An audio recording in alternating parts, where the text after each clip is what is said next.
Assalamualaikum warahmatullahi wabarakatuh. Apa kabar Anda pendengar dan juga pemirsa Mutiara Pagi RRI Bandung? Senang sekali saya Alan Albana bisa kembali hadir tentunya membersamai Anda. Di kesempatan hari ini kita akan membahas topik mengenai amalan pelebur dosa. Kalau yang kita tahu bahwa taubat menjadi salah satu hal jalan untuk kita mencoba kembali membuka lembaran baru, namun amalan-amalan apa saja yang ini justru bisa meleburkan dosa-dosa kita. Terkait hal itu kita sudah hadirkan ya narasumber kami, yaitu ada Bapak Ustadz Dr. Andes Haji Tatang Heriana MAG. Assalamualaikum warahmatullahi wabarakatuh Pak Ustadz. Waalaikumsalam warahmatullahi wabarakatuh. Pak Ustadz, menarik yang kita ketahui adalah ya taubat salah satunya untuk apa ya, katakanlah supaya kita bisa termaafkan, terlebur gitu dosa-dosa kita. Lantas adakah amalan-amalan yang ini justru bisa meleburkan dosa kita selain taubat? Baik, Ustaz. Pemirsa Mutiara Pagi dimanapun berada, sekali lagi semoga semuanya sehat walafiat. Amin. Dan Allah istiqomahkan kita menjadi ahli ibadah, ahli takwa dan ahli sedekah insya Allah. Pemirsa yang dirahmati oleh Allah, Kang Alan begini, sedikitnya itu ada dua. Orang berbuat dosa. Kenapa orang berbuat dosa? Sekali lagi, jawabannya sedikitnya ada dua faktor. Satu, karena faktor diperbudak oleh hawa nafsu. Ya, itu faktor pertama. Jadi orang berbuat dosa, berbuat maksiat karena diperbudak oleh hawa nafsu. Ya, itu poin pertamanya. Yang kedua, karena lingkungan yang buruk. Bisa teman atau sahabat atau sistem yang membuat dia senang berbuat dosa. Ya. Nah, maka dua indikator ini, dua faktor ini yang harus dibereskan terlebih dahulu. Maka nanti ada yang disebut dengan konsep hijrah, begitu. Jadi lamun teu pindah mah moal cager-cager, moal eureun-eureun nyeun dosana kalau tidak pindah, begitu. Ya. Ini poin pertama, ya. Nah, karena pendorong seseorang berbuat dosa karena faktor hawa nafsu yang mengendalikan dirinya atau diperbudak oleh hawa nafsu sehingga ia tidak bisa menolak ajakan hawa nafsunya. Maka agar hawa nafsu ini bisa dikendalikan, maka langkah pertama untuk bisa mengendalikan hawa nafsu yang paling efektif adalah berpuasa. Berpuasa. Nah, jadi bagaimana caranya agar kita ini mampu bisa mengendalikan diri agar kita tidak diperbudak oleh hawa nafsu? Maka hawa nafsu kan nggak boleh dibunuh. Kalau dibunuh hawa nafsunya ya selesai, nggak bergairah lagi, ya, tidak produktif. Hawa nafsu tetap ada. Yang penting itu dikendalikan. Dan metode mengendalikan hawa nafsu yang paling efektif adalah berpuasa. Ya, gitu. Itu bahasa kitanya berpuasa. Kalau bahasa Arabnya adalah syam. Saum. Nah, karena kalau saum sama siam itu dari sisi bahasa Arab itu memiliki perbedaan yang signifikan. Kalau saum yang dikendalikan satu sektor, Kalau siam yang dikendalikan multisektor. Oh gitu. Kalau puasa sendiri itu dari mana? Bahasa Sanskerta. Itu bahasa Bahasa Sanskerta ya? Sanskerta yang agak mirip-mirip sehingga kita Ada bahasa serapan. ada seperti itu serapan sehingga kita menggunakan kata puasa saja. Kalau bahasa Arabnya yang lebih tepat adalah siam. Maka Allah pun memerintahkan kita di bulan Ramadan tempo hari kutiba alaikumus siam, bukan saum. Karena saum itu hanya satu kali disebut oleh Al-Quran di Quran surah Maryam ayat 26. Itu hanya sekali. Jadi hanya satu sektor begitu ya. Nah, kalau siam itu multisektor. Gitu. Jadi supaya kita terhindar dari hawa nafsu, maka kita harus menjaga puasa. menjaga puasa. Itu apa? Kalau itu faktor dominan orang senang berbuat dosa. Karena diperbudak oleh hawa nafsu. Maka yang harus dibereskan adalah hawa nafsunya, harus dikendalikan. Apa metode agar kita mudah mengendalikan hawa nafsu? Yang paling efektif adalah berpuasa. Maka dalam Islam disampaikan ajaran-ajaran siam itu, Kang Alan. Yang fardu tidak boleh ditinggalkan dengan sanksi tertentu adalah saum Ramadan. Ya, satu. Setelah itu saum 6 hari di bulan Syawal.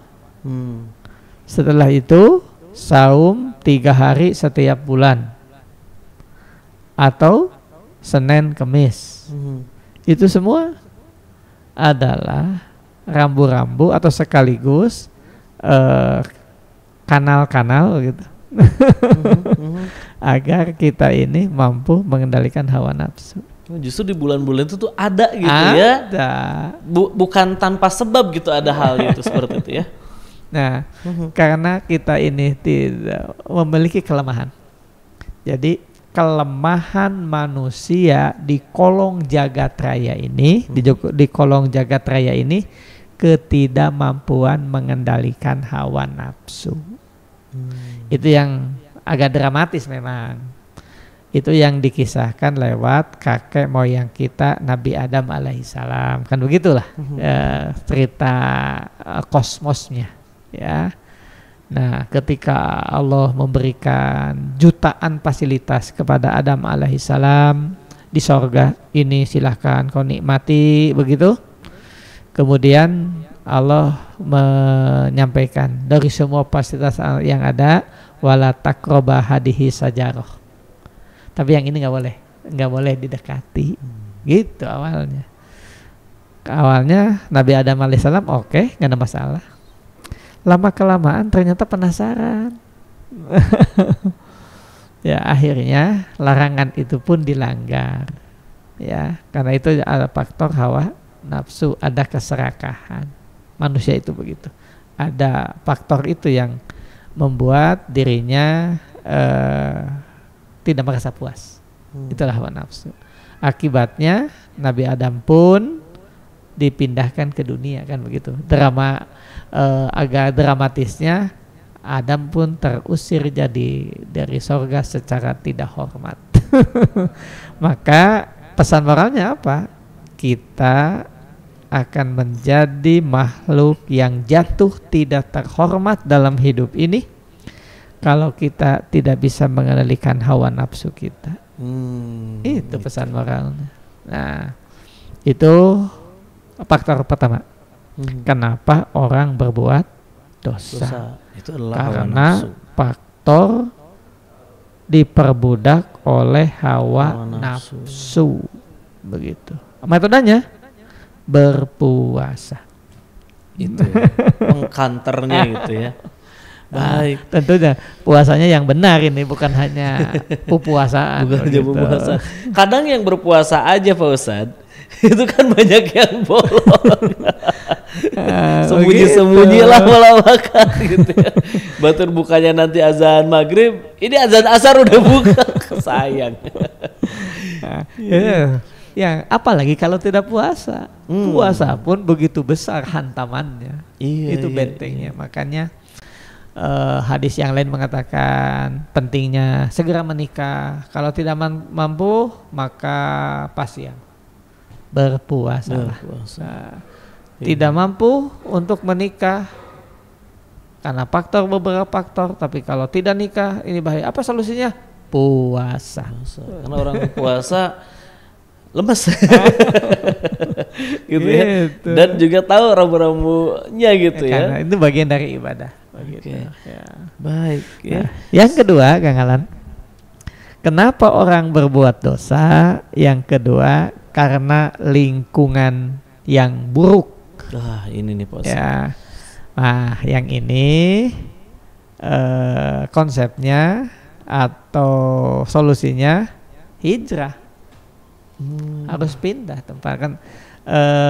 Imam Bukhari, Imam Muslim kan salah. Ditulis oleh Imam An-Nawawi, didokumentasikan juga dalam kitabnya Imam An-Nawawi Riyadhus Shalihin. Itu ada satu riwayat yang menjelaskan seseorang yang ahli maksiat ini berbuat dosa, bahkan membunuh orang itu seperti membunuh nyamuk aja tanpa merasa bersalah. Tidak merasa bersalah. Sampai hitungannya di angka 99 orang. Dia bunuh tanpa ada dibenarkan oleh syariat. Padahal Al-Quran ngasih tahu, membunuh satu orang tanpa alasan hukum yang tepat, maka dosanya sama dengan membunuh seluruh manusia. Ini 99. Datanglah petunjuk Allah dalam hatinya. Dia ingin bertobat. Dia bertanya kepada para ahli agama pada saat itu. Setelah dikalkulasi, diberitahulah bahwa dosamu udah terlampau banyak ini. Udah over kapasitas, overdosis ini. Jadi sulit kemungkinan dosamu diampuni oleh Allah. Marah dia. Maka ahli agama ini pun dibunuhnya. Maka genaplah dia 100 orang. Begitu kan, memberikan nasihat kepada kita. Berjalan hidupnya sekian lama, datanglah di kerinduan untuk memperbaiki diri. Dia ketemulah dengan seorang alim. Sampaikanlah problem kejiwaannya. Kemudian dia jelaskan, apakah Tuhan masih mampu mengampuni dosa-dosaku? Apa jawabnya? Allah Maha Luas pengampunannya. Setiap hamba yang datang bertobat kepadanya, Allah akan senantiasa membuka pintu rahmat baginya. Tapi ada satu syarat. Apa syaratnya? Kamu harus pindah dari lingkunganmu. Kalau di situ terus nggak akan banyak perubahan. Itulah hijrah. Cari tempat yang lebih baik, lebih kondusif, lebih mendukung terhadap niat kamu berbuat baik. Lamun dirinya terus mah mau cager-cager, pindah. Nah, jadi faktor lingkungan punya pengaruh besar. Maka ketika Rasulullah SAW menjelaskan kepada kita, kullu mauludin yuladu ala fitrah. Ketika seorang anak dilahirkan, itu dalam posisi yang suci bersih. Illa abawahu, kecuali orang tuanya. Itu lingkungan keluarga, lingkungan masyarakat, lingkungan pertemanan, lingkungan sosial. Punya pengaruh besar anak ini jadi Yahudi atau dia jadi Nasrani. Maka hijrahlah. Jadi orang berbuat dosa, faktor internalnya hawa nafsu, faktor eksternalnya lingkungan. Itu. Nah, dengan demikian, lalu apa solusinya? Kalau orang sudah terlanjur berbuat dosa, iya. Gitu. Meskipun di satu sisi ini soal paradigma, Kang Alan. Jadi paradigma itu adalah nilai-nilai yang dipegang teguh oleh masyarakat tertentu. Contoh, bunuh diri di Jepang itu kehormatan. Ada istilah harakiri itu.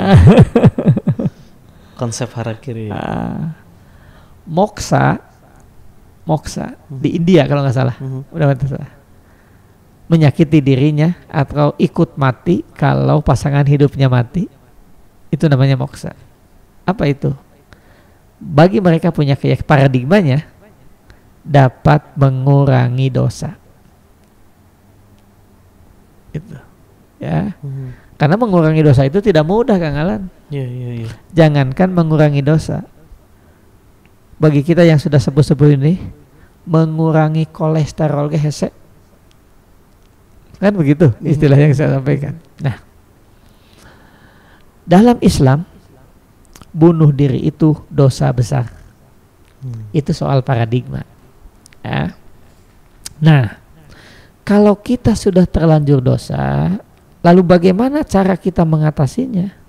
Bagaimana cara kita meleburnya agar dosa itu dapat dihapus atau dihilangkan dalam catatan amal kita? Karena dosa ini akan berhadapan dengan hisab dan sanksi di akhirat kelak. Yang pertama adalah muhasabah, introspeksi. Quran surah Al-Hasr ayat 18 memberitahukan itu kepada kita. Ya. Wal tandur nafsu ma qaddamat ligod. Kita harus memotret apa yang kita perbuat hari ini, itu akan menjadi amunisi perjalanan kita di akhirat kelak. Harus ingat itu. Jadi kalau kita waktu kecil, waktu muda, waktu belia, waktu produktif kita sudah malas, tidak mau kerja, tidak rajin, tidak disiplin, bisa dibayangkan di kemudian hari ketika pergerakan kita tidak lincah lagi, fisik kita sudah lemah, sejak dulu sudah malas, apalagi sudah dewasa. Maka boleh jadi tingkat kemalasannya berlipat ganda, jadi akan menjadi beban orang lain. Muhasabahlah. Kalau hari ini kita berbuat maksiat, hari ini berbuat dosa, hari ini berbuat dolim, Allah akan membalasnya, baik di dunia maupun di akhirat. Itu bagi orang yang beriman. Maka muhasabahlah. Yang pertama harus muhasabah. Yang kedua adalah tadi disebutkan oleh Kang Alan, bertaubat untuk kembali ke jalan Allah. Dan taubat itu pada hakikatnya kembali. Ya. Orang berbuat maksiat itu menjauhi jalan Allah.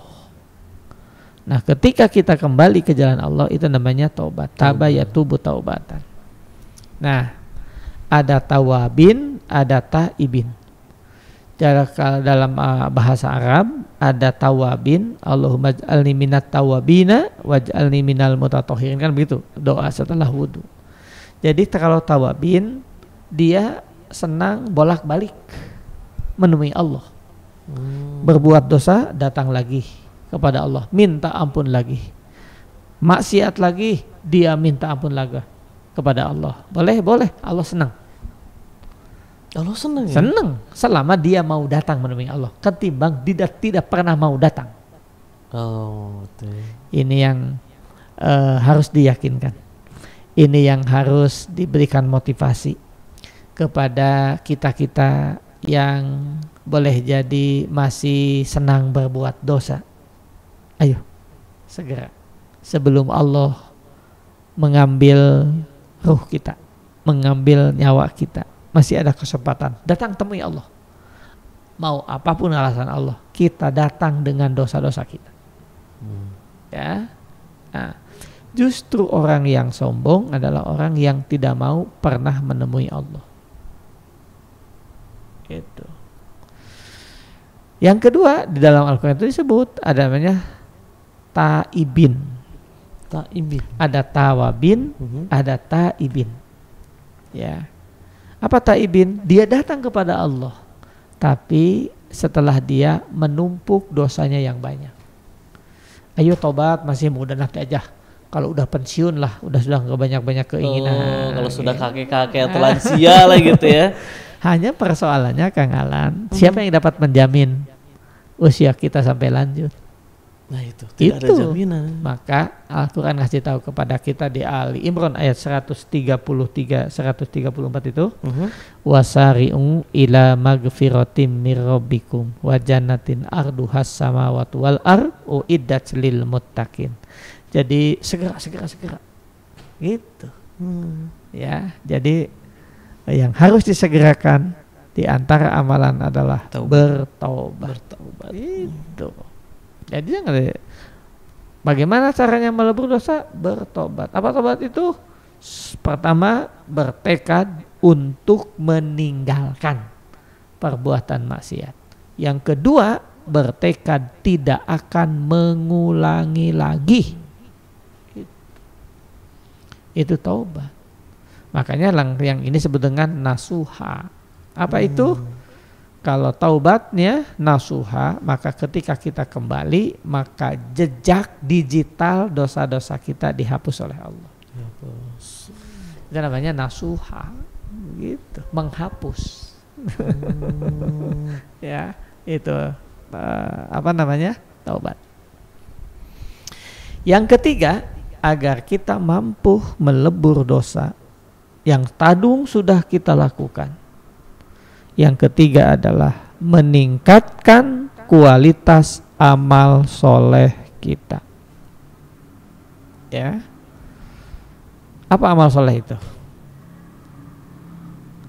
Sebuah amal, Kang Alan, itu dikatakan amal soleh manakala ada 3 indikator. 3 indikator. Sesuatu dikatakan amal soleh apabila ada 3 indikator. Nah, ini amal soleh. Ada 3 kan, bukan amalnya Pak Soleh gitu ya ini. Ada indikator apa saja Pak Ustadz indikatornya? Jadi yang pertama, sesuatu dikatakan amal soleh itu manakala memiliki 3 indikator. Pertama, dilakukan atas dasar iman. Bukan pencitraan. Dasar iman. Yang kedua, dilakukan dengan keikhlasan. Iman, tapi itu ikhlas, selesai itu. Yang ketiga, amal itu harus dilakukan berdasarkan contoh Rasulullah Shallallahu Alaihi Wasallam. Jadi nggak bisa kita berkatakan amal soleh tidak jelas rujukannya. Tidak jelas panduannya. Harus jelas landasannya. Jelas landasannya. Jadi yang kedua, satu amal dikatakan soleh. Metode melebur dosa yang ketiga adalah meningkatkan amal soleh. Apa amal soleh itu? Amal yang dilakukan 1 berdasarkan keimanan. Yang kedua berdasarkan keikhlasan. Yang ketiga, amal itu sesuai dengan contoh Rasulullah Shallallahu Alaihi Wasallam. Jangan-jangan seenak-enak kita ya mau. Itu bukan seenak-enak kita. Mau apa, ada aturan, ada tuntunannya. Jadi saya sudah mengatakan amal soleh. Apa amal solehnya? Iman, ikhlas, ada contohnya. Rasulullah Shallallahu Alaihi Wasallam. Ini yang harus diperhatikan. Jadi perbanyaklah amal soleh. Tadlibus syai'ah itu akan menghapus kejelekan-kejelekan. Ini yang menjadi sebuah amalan pelebur dosa itu adalah memperbanyak amal soleh. Jadi nanti mungkin kalkulasi matematiknya Kang Alan, karena kita memiliki yang disebut dengan yaumul hisab, yaumul mijan, itu istilahnya. Dihitung, dikalkulasi pendekatan kuantitatif dan kualitatif, mijan ditimbang. Berapa amal kebaikannya, sekian poin. Berapa beratnya, sekian ton, tonansenya sekian. Kemudian dikalkulasi, ternyata lebih banyak amal kebaikannya, maka amal kejelekan dinyatakan tidak berlaku. Maka untuk melebur dosa Yang ketiga adalah meningkatkan kualitas amal soleh. Oke, setelah amal soleh kan ditingkatkan kualitasnya gitu ya. Kualitasnya. Ini mungkin kalau di sebelumnya kuantitinya. Kuantiti. Sekarang sudah kuantiti, kualitasnya ditingkatkan. Nah, yang keempat yang dapat melebur dosa. Kadang kita sudah terlanjur berbuat dosa. Yang keempat adalah istiqomah dalam kebaikan. Sehingga Nabi menyebutnya ahabul amal, amal yang paling dicintai, abdolul amal, amal yang paling utama, khairul amal, amal yang paling baik, adwamuha wa inqala, amalan yang sedikit tapi kontinu. Ini yang harus mendapat perhatian kita ini. Jadi apa dosa-dosa kita? Dari mana kita tahu kita berbuat dosa? Muhasabah, evaluasi. Setelah kita mengetahui petanya, bertobat, tekad yang kuat untuk kembali kepada Allah. Yang kedua, bertekad untuk tidak mengulangi lagi. Yang ketiga, meningkatkan amal soleh. Apa amal soleh itu? Amalan yang dikerjakan atas dasar iman, dikerjakan atas dasar keikhlasan. Yang ketiga, atas dasar petunjuk Rasulullah Sallallahu Alaihi Wasallam. Yang keempat adalah istiqomah dalam kebaikan. Gitu. Nah, yang terakhir, agar kita dapat melebur dosa, yang setiap saat kita lakukan apa? Memperbanyak istighfar. Baginda Rasulullah SAW riwayat beberapa riwayat menjelaskan beliau tidak kurang sehari semalam memohon ampun kepada Allah, beristighfar. Meskipun Rasul sudah mendapat jaminan keselamatan, kunci surga sudah di tangan, tapi istighfarnya, memohon ampun kepada Allah tidak kurang dari 100 kali. Coba dikonversi dengan kita. Kunci surga terbati kelihatan. Tidak ada jaminan. Tidak ada jaminan. Istighfar malas. Rasul saja yang sudah dijamin tetap gitu ya melakukan sebuah istighfar minta ampun kepada Allah. Ini yang tidak ada jaminan sama sekali, itu tidak beristighfar, itu sombong sekali. Sombong sekali kita ini. Nah, ini barangkali Kang Alan. Jadi sekali lagi poinnya, kenapa kita berbuat dosa? Diperbudak hawa nafsu. Yang kedua, karena faktor lingkungan. Maka solusinya sudah kita sampaikan. Kalau internal, kendalikan hawa nafsu. Metodenya puasa yang paling efektif. Kalau lingkungan, maka hijrah, baik makani maupun nafsi atau kolbi. Itu soal lain. Ya. Setelah terlanjur berbuat dosa, maka kita ingin dosa kita dilebur oleh Allah. Muhasabah untuk memetakan dosa-dosa kita. Yang kedua adalah bertaubat. Taubat itu kembali kepada Allah dengan 2 tekad. 1, tidak akan mengulangi lagi. Dan dia istiqomah. Dan kalau begitu. Yang ketiga, meningkatkan amal soleh. Yang spektrumnya sangat luas. Selama 3 indikator diperhatikan. Dilakukan atas dasar iman, ikhlas, dan sesuai dengan contoh Rasulullah Sallallahu Alaihi Wasallam. Nah, ini lengkap ya. Itu aja. Tentunya terima kasih Pak Ustadz atas waktu dan juga ilmunya. Terima kasih juga untuk Anda pemirsa dan juga pendengar Mutiara Pagi RRI Bandung sudah menyimak kami, dan mudah-mudahan apa yang disampaikan ini bisa menjadi sebuah inspirasi dan juga motivasi untuk bisa terus memperbanyak amal soleh kita dengan istiqomah agar setiap kesalahan-kesalahan atau dosa-dosa kita mudah-mudahan Allah bisa mengampuninya atau meleburnya. Dan sekali lagi saya ucapkan terima kasih banyak tentunya untuk Bapak Ustadz Dr. Andes Haji Tatang Heriana MAG. Mudah-mudahan selalu diberikan kesehatan Pak Ustadz. Amin ya Allah ya Rabbal Alamin. Ya, dan tentunya mudah-mudahan kita semua diampuni dosanya oleh Allah Subhanahu Wa Taala. Saya Alan Albana pamit undur diri dari ruang dengar Anda. Terima kasih. Assalamualaikum warahmatullahi wabarakatuh. Waalaikumsalam warahmatullahi wabarakatuh.